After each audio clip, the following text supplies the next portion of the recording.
Okay, so let's get started with the latest headlines. On Saturday, a statue of Celtic's greatest ever captain, Billy McNeill, was unveiled in his hometown of Bells Hill. It's the result of 3 years of hard work by the Billy McNeill Commemoration Committee, with the sculpture by John McKenna, depicting Billy leading out the team in Lisbon some 55 years ago. John McKenna also sculpted the statues of Billy McNeill and Jock Stein that we see at Celtic Park today, so renowned sculptor. And Billy's wife, Liz McNeill, was there, along with members of the McNeill family, and Celtic figures such as John Clark, Danny McGrain, Tom Boyd and Chief Exec Michael Nicholson. James, a fitting tribute to one of Celtic's greatest heroes.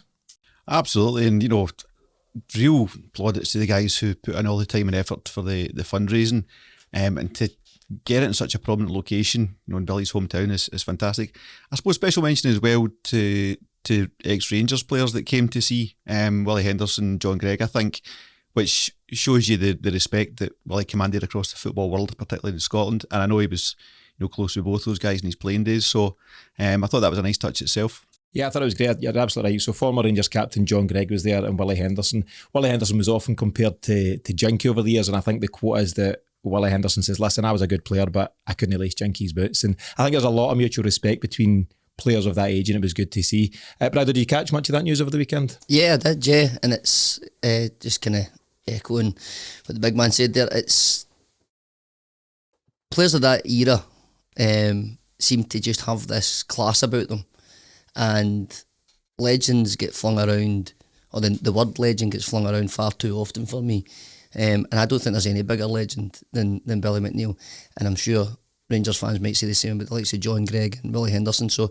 the fact that they were there alongside the rest of the kind of party celebrating the statue being unveiled, I think it speaks volumes for not only Billy McNeill but the people that turned up. Yeah, it was great to see, and there's plenty of footage online if anyone wants to check that out. Second big bit of news, and James touched on it at the start, so Yuki Kobayashi has been confirmed as Celtic's first January signing. He's a centre half coming in from VCL Kobe, which was Kyogo's former side. What we'll do, I won't dwell on this too much at this moment in time. Obviously great to get the business done early, but we will cover this one in a bit more detail. But as you said, James, it's a real sign of intent, isn't it?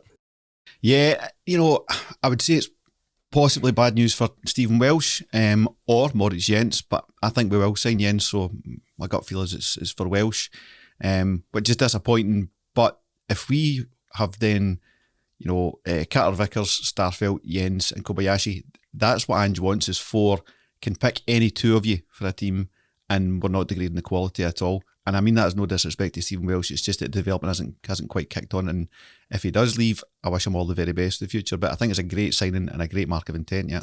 I think so, and as I say, we'll cover it in quite a bit of detail just shortly. And finally, in World Cup news, it's been mixed fortunes for the Celtic players at the tournament. So Daizen Maeda is Japan, Juranovic is Croatia, Aaron Moyes Australia, and Cameron Carter-Vickers USA all still have a decent chance of progressing as we head into the final group games. Maeda played his part as Japan beat Germany. James, you'll be delighted that Moy put in a man of the match display against Tunisia, and Juranovic got an assist in Croatia's 4-1 win over Canada. Unfortunately for Carter-Vickers, he's yet to feature for the USA, and I don't know, maybe they're keeping him for the knockout stages, Brido. But have you been keeping an eye on the Celtic boys in general out there? Yes, I have, and I think we touched on it last week. I didn't think that Carter-Vickers would feature that much for America, but the other boys have done reasonably well in the games that they've played, so it's... as long as they don't come back with any injuries, that's but if they put in the performances that they're doing, they'll improve from these tournaments as well. They'll come back better players. All right, Juranovic might come back and not be our player, but they're going to come back better for it. Even if, for example, Carter-Vickers, who won't play that much, he will come back more experienced than he left. So yeah, it's great to see them in there.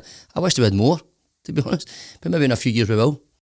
Do you think it's strange when you watch that first Japan-Germany game, and you've got Maeda playing up as an out-and-out striker, and they've left the guy who keeps Maeda out of that position for Celtic, who is an out-and-out striker? It was quite strange, and they changed the way they played in the second half, and they got results from that, but it was a real kind of tough shift for Maeda, I thought, that first half. Sometimes it's very hard to get a read on international managers and why they favour some players over another. There's some guys that you can clearly see our talents, and obviously we're biased towards Kyogo and Hatate, who haven't travelled, but yeah, I mean, I watched their second game. Who was it against? Iran? No.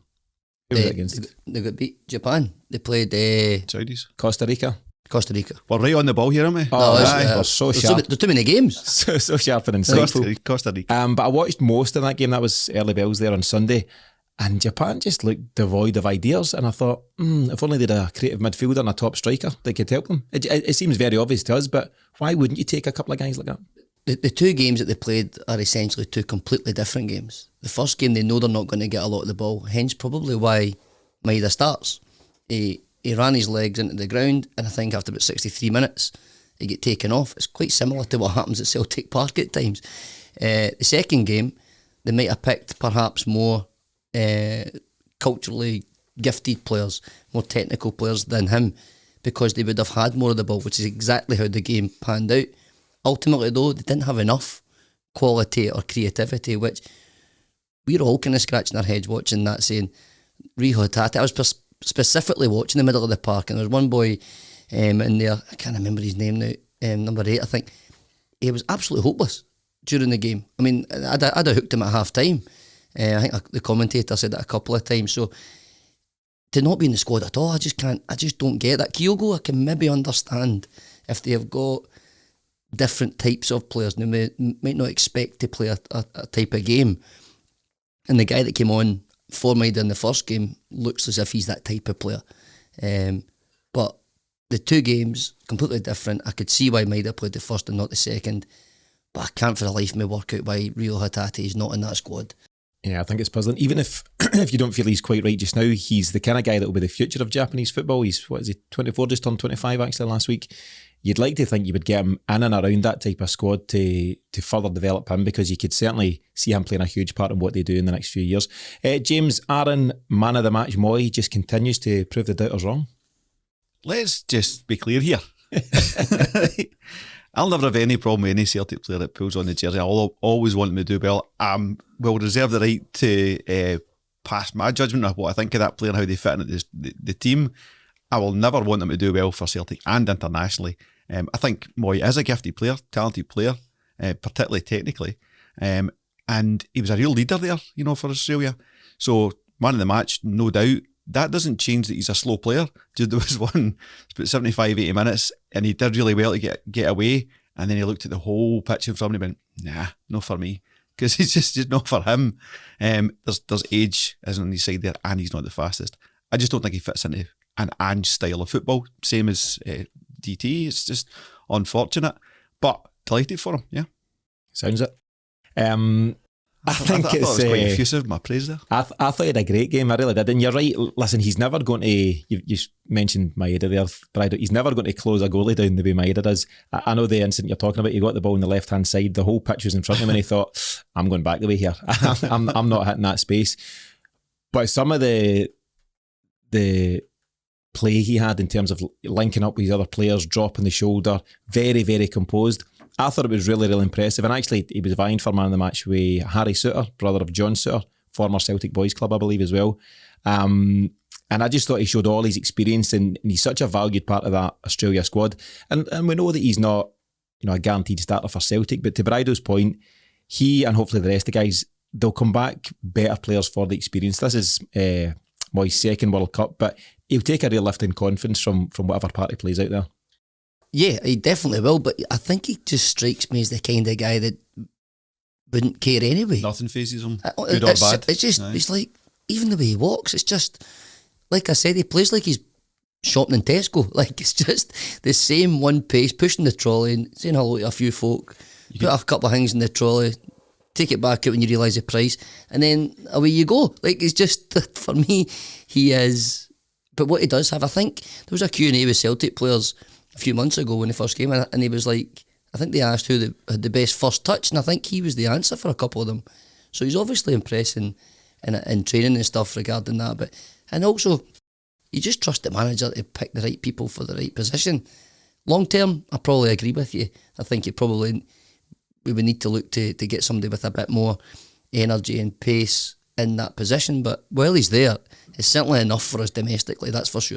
Yeah, I think Ange's signed Moy to play a part within the squad, and I think so far he's done that, and I think he'll continue to do that, for however long he's still at Celtic.